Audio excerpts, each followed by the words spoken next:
Lanterns on the Levee by William Alexander Percy. Caroline Stern.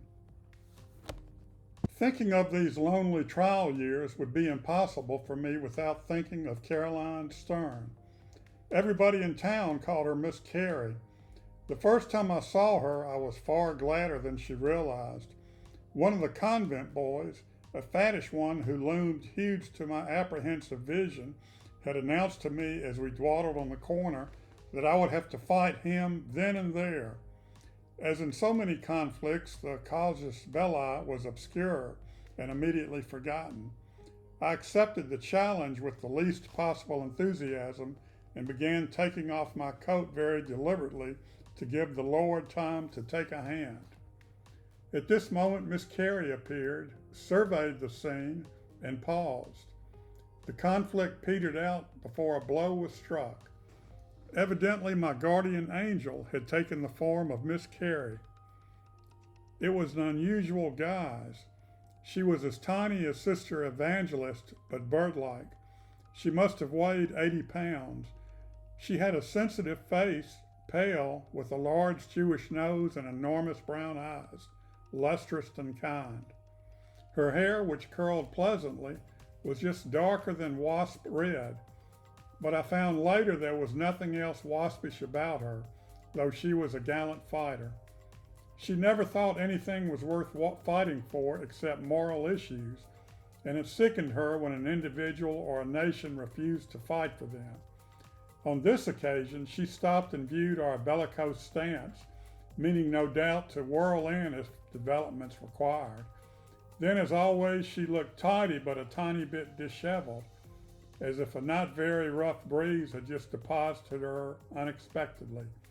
She had the air of a volunteer, as we gardeners use the term, and that air always kept Mother from appreciating her, because Mother by instinct and training was chic. Miss Carrie, she must have been in her 20s then, though of course she seemed to me far gone in overblown maturity, had mistaken my unwilling preparations for battle for Simon pure heroism, and since she admired nothing more than knightly prowess, I found myself a few days later a visitor in her little house. It was a bare little place with an improvised look and hardly enough furniture for convenience. Her dwarf of a father, an Alsatian Jew, lived with her, a querulous old fellow who had failed as a country merchant and now idle, lived by her scanty earnings as a teacher. She tended and scolded him as if he were a child. Her passionate adoration had been for her mother, whose death a few years before had left her the breadwinner and spiritually in solitary confinement. Miss Carrie's passion for painting was beyond bounds, consuming. While still in her teens, by impossible denials and scrapings, she had managed to save enough money to study in New York for a year. I think she must have lived in a state of ecstasy that whole year. She needed to, for I'm sure she went hungry half the time. She would tell me about the classes, about copying the head of Bastien Lafayette, Joan of Arc, about her friend Annie Goldthwait, who became famous, about all the young doings of the League. She loved to remember it and longed to go back, but hardly had she returned home to her schoolwork than she developed lead poisoning. Her doctor forbade her to paint again. Against orders, she was trying it when I met her. While sketching me, she would say with a shy pride, "At the League, they said I had a real sense of color. Someone once mistook one of my oils for a henna," and she laughed softly at the delightful recollection. But in a year or two, the blood poison returned and she had to give up painting again, this time forever. It was her whole life, and that meant she had lost her life and must find another. If this had been different and that had not happened, she might have become a great painter. Instead, she became a great soul. She was a teacher born. Mr. Bass recognized her gift and soon had her teaching anything, everything, painting, history, English, whatever classes happened to be without a teacher at the moment. She was always exhausted, generally undernourished, and always eager. The children adored her. She read me my first poetry. Milton and Shakespeare didn't count. They were just Milton and Shakespeare, and I resisted it mightily. This resistant attitude of mine lasted for years. In fact, until I read Dover Beach at Sewanee. Perhaps it was due to Father's having read me when I was a little fella Tennyson's I'm to be Queen of the May, Mother, which I'd found unbearably pathetic. I'd burst into tears. Or perhaps I did actually detest poetry's inversions and circumlocutions as much as I thought I did. But poetry fascinated me like a fearful sin, and Miss Carrie kept on reading it to me.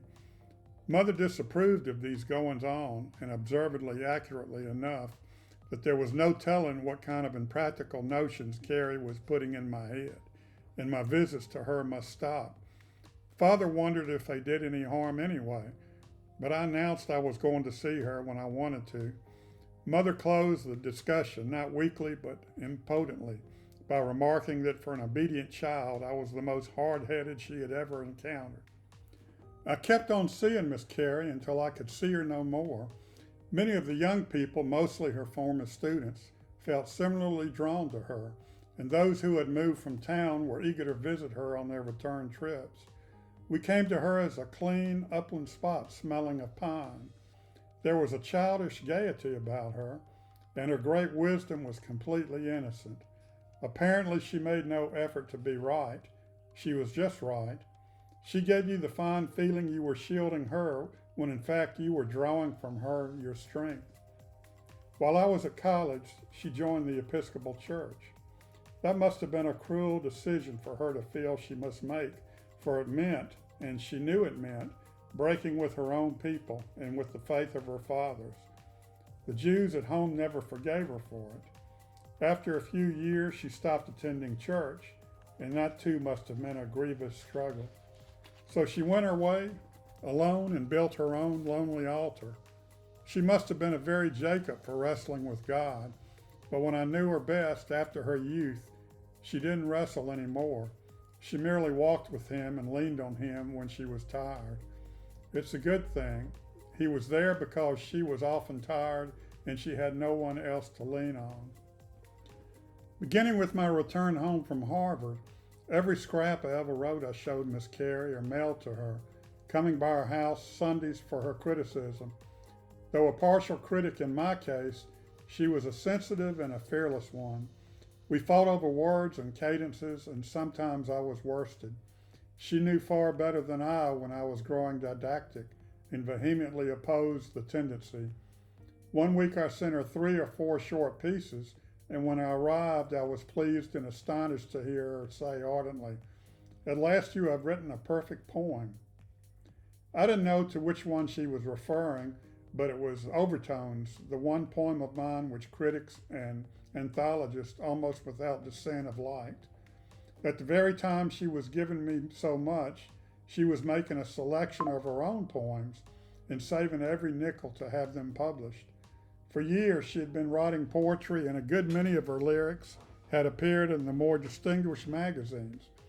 At last she named her collection and found a publisher, one of those who advertise little and charge much.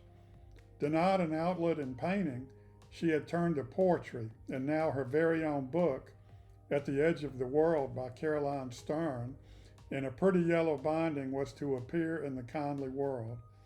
She was so excited and hopeful, she often wore a cherry red ribbon at her throat, but though it was not her color, none of us would tell her so because that ribbon made her feel reckless and mischievous. Although there were plenty of Joan of Arc and St. Teresa in her, she was fundamentally a little girl. Her book appeared, and that was all. The critics ignored it. There were no sales. After a year, the publisher wrote no copies were available. It did not deserve such treatment. Though she had more fancy than imagination, more feeling than art, and though she was not endowed with the sense of the magic word, they were good poems, charming and so like her. She was hurt inside, but she did not complain, and she never grew accusatory or bitter. When she read favorable reviews of my volume a little later, she thrilled, and when the reviews were unfriendly, she was furious. All the while, she continued to teach with undiminished enthusiasm hundreds of children and to give cheer or comfort to her numerous young friends in their happiness or troubles. After her father's death, she had built herself a small home with 2 extra rooms which she rented as an apartment. Between paying by the month for it and paying for the publication of her poems, she had little enough left to fill her bird-like needs. When I think of the stark little living room where I found so much peace and encouragement, and of the scanty meals she referred to vaguely, and when I remembered I never gave her a present worth having or thought of helping out in any way, one of 100 possible ways, I'm appalled at the self-centered egotism of.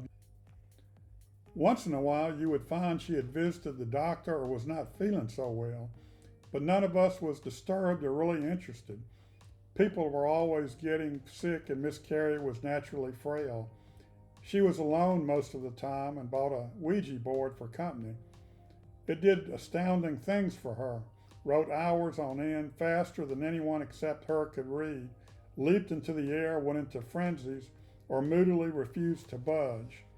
It amused us enormously, but I found after a while it wasn't so amusing to her.